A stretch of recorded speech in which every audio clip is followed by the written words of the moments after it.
ఇప్పుడు మన dairy farm లో వాడే దానాలు ఏవేవి సార్ ఒకసారి చెప్తారా?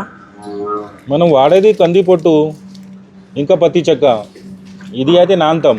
ఇది మార్నింగ్ నానిగా ఈవినింగ్ వేస్తాం, ఈవినింగ్ నానిగా మార్నింగ్ వేస్తాం. నానితే కొంచెం ఏమైతే అంటే ఇది మొత్తం మంచిగా అయిపోతాయి, కలిపేయడానికి మంచిగా ఉంటాయి. ఇంకా గోధుమల పొట్టు అయితే పైన నుంచి వెళ్తాం.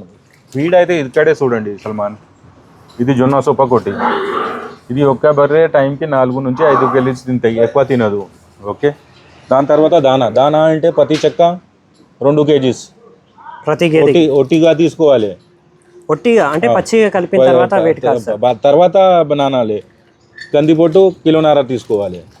అది నానిన తర్వాత ఇప్పుడు పాలు తీసినప్పుడు ఇప్పుడు దానా వేస్తున్నారు కాదు సార్. ఇప్పుడు వేసిన తర్వాత ఇది ఖాళీ అయిపోయినాక మళ్ళీ దానా వేసేయాలి. మళ్ళీ అది మార్నింగ్ యూజ్ చేయాలి. కుట్టి ముందుగా వేయాలి. పాలు పిండినప్పుడు ముందుగా కుట్టి వేయాలి. దాని తర్వాత దానా వేయాలి. పైన గోధుమల పప్పు పౌడర్ ఉంటాయి కాదు, అది పైన నుంచి వేసి కలిపి వేసేయాలి. ఎన్ని యానిమల్స్కి వేస్తాం సార్ ఇది మనం దీనిలో ఉన్నది? ఇది క్యాలిక్యులేషన్ ఉన్నాయి కాదు, పర్ 10 యానిమల్స్కి ఒక్కొక్క దీంట్లో ఉంటాయి. Per 10 యానిమల్స్కి 10. Okay okay, thank you sir. Thank you. सुनो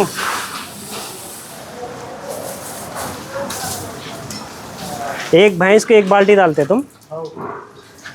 का गेदे को का बाल्टी कितना किलो आता है इसमें? आप उठा रहे ना, अंदाजा बोलिए।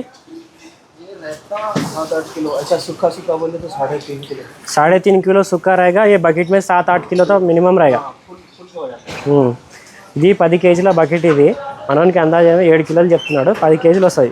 చూడొచ్చు మనం, ఇది కలర్ బకెట్లు అని ఉంటాయి కదా, 10 కేజీలు ఇది ఒక బర్రెకి వేస్తాం. ఇది అదే ఒట్టి అయితేనేమో 3.5 కేజీలు, పచ్చి అయితేనేమో 10 కేజీలు.